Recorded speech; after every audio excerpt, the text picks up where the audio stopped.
हम लोगों ने एक चैप्टर कंप्लीट किया था जिसका नाम था strategy of industrial development 1947 to 1990। ठीक है, वो चैप्टर हमारा कंप्लीट हो चुका है। चैप्टर नंबर 4 था वो। आज हम लोग स्टार्ट करने जा रहे हैं चैप्टर नंबर 9 जिसका नाम है रूरल डेवलपमेंट। ठीक है, अब इसमें हम लोग क्या क्या पढ़ेंगे, जैसे चैलेंजेस ऑफ रूरल डेवलपमेंट, क्या क्या चैलेंजेस हैं रूरल डेवलपमेंट के, the lingering challenges of rural development, the emerging challenges of rural development, इनके बारे में हम लोग पढ़ेंगे। तो चलिए स्टार्ट करते हैं। सबसे पहले है चैलेंजेस ऑफ रूरल डेवलपमेंट। ठीक, तो सबसे पहले एक क्वेश्चन आता है इसमें चैप्टर स्टार्ट करते time, what does rural development mean. Rural development क्या है, इसका क्या मतलब है। तो the rural development means an action plan for the social and economic growth of the rural areas. Rural development का मतलब क्या होता है कि एक ऐसा एक्शन प्लान जिस पर सोशल और इकोनॉमिक ग्रोथ हो सके रूरल एरियाज की। ठीक, the action plan of is to focus on the lingering and emerging challenges in rural areas.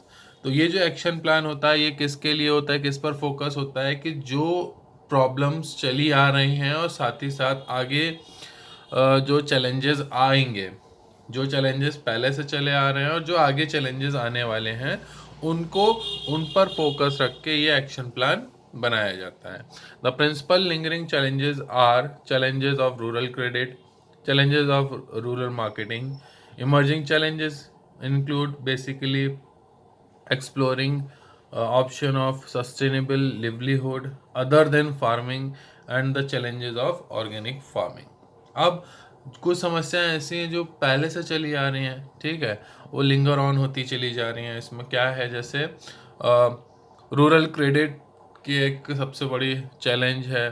ठीक है, रूरल मार्केटिंग का मार्केटिंग का सबसे बड़ा चैलेंज है, ये पहले से चला आ रहा है। और जो आगे समस्या हो सकती हैं वो क्या है, नई जो समस्याएं हो रही हैं वो है जो सस्टेनेबल लिवलीहुड है उसको कैसे एक्सप्लोर किया जाए। ठीक है, अदर देन फार्मिंग, फार्मिंग के अलावा। ठीक है, और सेकेंड है the challenge of organic farming.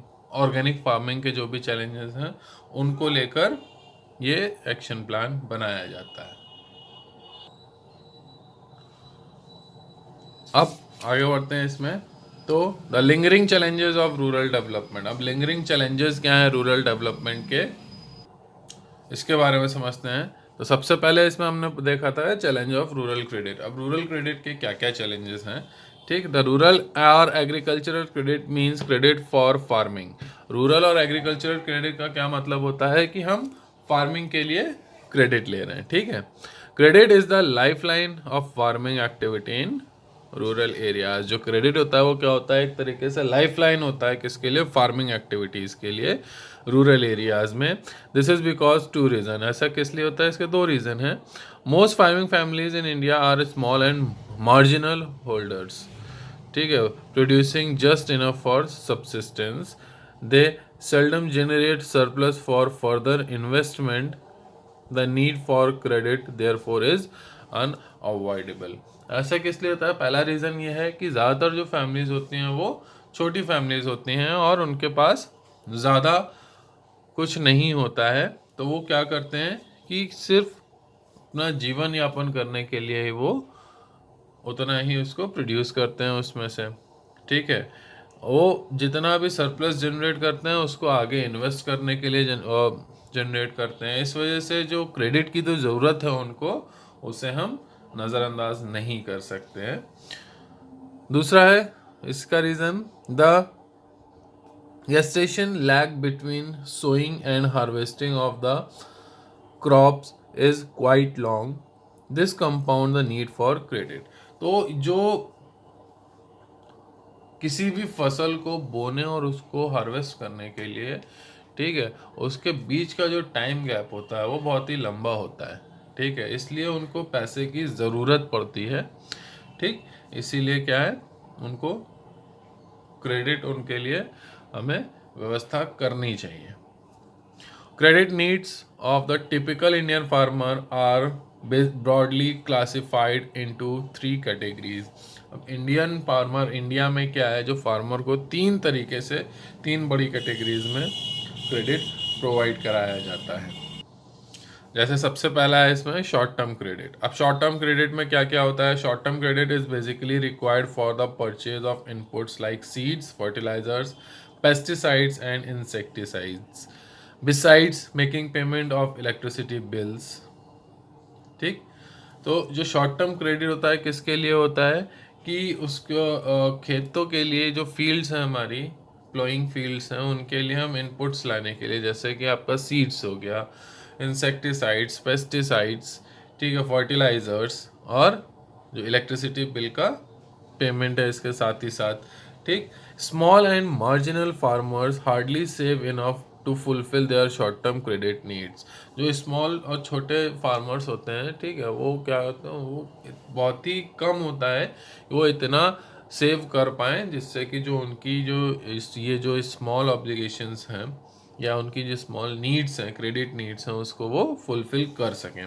Hence the need for credit, इस वजह से क्या होता है, उनको क्रेडिट की ज़रूरत पड़ती है। These loans are raised generally for a period ranging between 6 to 12 months. ये जो शॉर्ट टर्म क्रेडिट होते हैं, ये ज़्यादातर उनका जो पीरियड होता है, ड्यू पीरियड जो होता है, वो कितना होता है, 6 months to 12 months होता है। ठीक है, सेकेंड हमारा medium term credit. Medium term credit is required for the purchase of machinery, construction, fences and digging the Wales.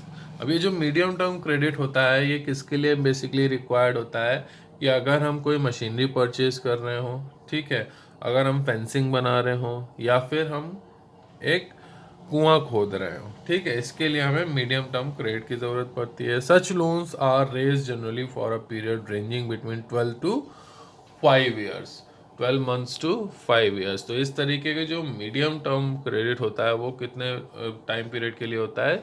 12 महीने, मतलब 1 साल से 5 साल के बीच के लिए होता है। ठीक है, थर्ड आता है हमारा long term credit. Long term credit is required for the purchase of additional land और for carrying out permanent improvements on the existing land. ठीक, तो जो लॉन्ग टर्म क्रेडिट्स होते हैं ये किस लिए रिक्वायर्ड होता है कि हम कोई एडिशनल ज़मीन खरीद रहे हो, जो ज़मीन है अभी हमारे पास उसके अलावा कोई एक ज़मीन खरीद रहे हो उसके लिए, या फिर जो ज़मीन है उसमें इस तरीके के इम्प्रूवमेंट करना कि वो परमानेंट टाइप के हो जाए। ठीक है, उसके लिए हमें लॉन्ग टर्म क्रेडिट की ज़रूरत पड़ती है।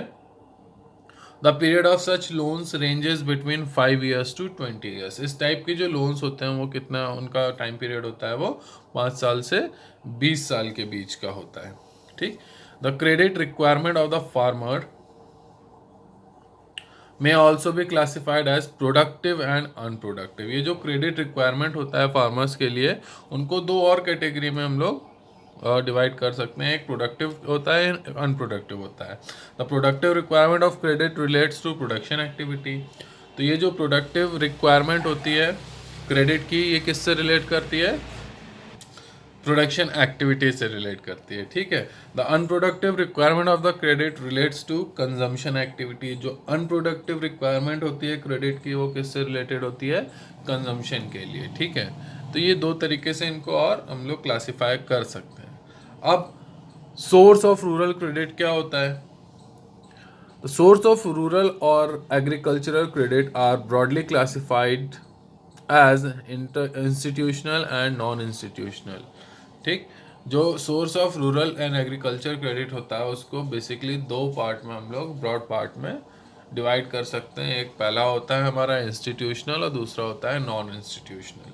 ठीक है, of the two, non institutional source are the conventional traditional source. इन दोनों में से जो नॉन इंस्टीट्यूशनल सोर्सेज होते हैं वो क्या होते हैं? काफ़ी पुराने चले आ रहे हैं, और ट्रेडिशनल सोर्स इसको बोल सकते हैं या कन्वेंशनल सोर्स भी बोल सकते हैं। While the institutional source are modern emerging sources. जो इंस्टीट्यूशनल लोन्स क्रेडिट है या जो सोर्स है वो क्या है? नया सोर्स है, ये मॉडर्न सोर्स है और उभरता हुआ सोर्स है। The details are as under, जैसे नॉन इंस्टीट्यूशनल सोर्सेज हो गया, इसमें क्या है हमारा लैंडलॉर्ड्स आते हैं, विलेज ट्रेडर्स आते हैं, मनी लेंडर्स आते हैं, और the three important source of non institutional rural credit in India. Traditionally most credit needs of the farmer are met through these sources. जो भी फार्मर्स होते हैं उनकी ज़्यादातर जो क्रेडिट होता है वो इन्हीं तीनों से ही आता है। Non institutional source accounted for 93% of the total borrowing of the farmer in the beginning of first 5 year plan. ये जो नॉन इंस्टीट्यूशनल रिसोर्सेज थे, इनके ऊपर क्या देखा कि 93% फार्मर्स जो थे वो क्या करते थे, इन लोगों से बोरो कर रखा था। स्टार्टिंग के जो 5 year प्लान था उसमें हम लोगों ने ये ऑब्जर्व किया। But in 1991 sorry by 1981 the institutional sources emerged as the principal channel of rural credit. 1981 तक क्या हो गया कि ये जो इंस्टीट्यूशनल सोर्सेज थे वो क्या हो गए, डेवलप करने लगे, और एक तरीके से प्रिंसिपल सोर्स का वो क्रेडिट ले लिया उन्होंने कि प्रिंसिपल सोर्स के तरीके वो अब काम करने लगे। अब ज़्यादातर फार्मर्स जो थे वो इंस्टीट्यूशनल सोर्सेज में जाने लगे बजाय नॉन इंस्टीट्यूशनल सोर्सेज के। अब इंस्टीट्यूशनल सोर्सेज क्या होते हैं? The institutional sources include government, cooperatives, commercial banks and regional rural banks। ठीक है, तो institutional sources में ये 4 तरीके के बैंक्स आते हैं। Together they accounted for 7% of the credit need of the farmers in the beginning of first 5 year। ये सब मिलकर स्टार्टिंग के जो पहले 5 year था उसमें क्या था, फार्मर्स की केवल 7% नीड ही ये फुलफिल कर पा रहे थे out of the total but presently their share has increase to over 66%। लेकिन करंट में क्या है, इनका जो शेयर है क्रेडिट फैसिलिटी प्रोवाइड करने का वो ऑलमोस्ट 66% के लगभग आ गया है। Out of total institutional credit, cooperative credit contributes nearly 15% and commercial bank about 75%। तो जो 4 हम लोगों ने देखे थे, government, cooperatives, commercial banks and regional rural banks, इन चारों में से जो कमर्शियल बैंक्स हैं या जो कोऑपरेटिव क्रेडिट है वो क्या है, लगभग 15% का शेयर रखता है, और जो कमर्शियल बैंक्स हैं वो ऑलमोस्ट 75% का शेयर रखती हैं इस तरीके के क्रेडिट सोर्स के रूप में। ठीक है, apart from substantial expansion in the flow of credit by commercial banks and regional rural banks, the cooperative credit institution have emerged as important institutional agencies, credit support and related services। Clear है? Following is a brief description of some important institutional agencies offering rural credit in India। अब जैसे cooperative credit society है, वो किस तरीके से loan credit देती है। The cooperative credit society provide adequate credit to the farmer at reasonable rate of interest. जो कोऑपरेटिव क्रेडिट सोसाइटीज होती हैं वो क्या करती हैं, एक सफिशिएंट अमाउंट पे फार्मर को क्रेडिट प्रोवाइड करती हैं, और उस पर जो इंटरेस्ट होता है वो भी काफ़ी नॉमिनल सा होता है। ठीक, these societies also provide guidance in diverse agriculture operations with a view to raising crop productivity. ऐसी जो सोसाइटीज होती हैं वो क्या करती हैं, अलग अलग तरीके की क्रॉप प्रोडक्टिविटी के को बढ़ाने के लिए अलग अलग टाइप के एग्रीकल्चरल ऑपरेशंस में क्या करती हैं, हेल्प प्रोवाइड करती हैं या गाइडेंस प्रोवाइड करती हैं। Currently cooperative accounts for 16 to 17% of rural credit flow. तो जो कोऑपरेटिव अकाउंट है वो क्या देख रहा है अभी, ऑलमोस्ट 15 to 17% रूरल क्रेडिट का फ्लो देखता है। These societies are to ensure timely and rapid flow of credit of the farmer,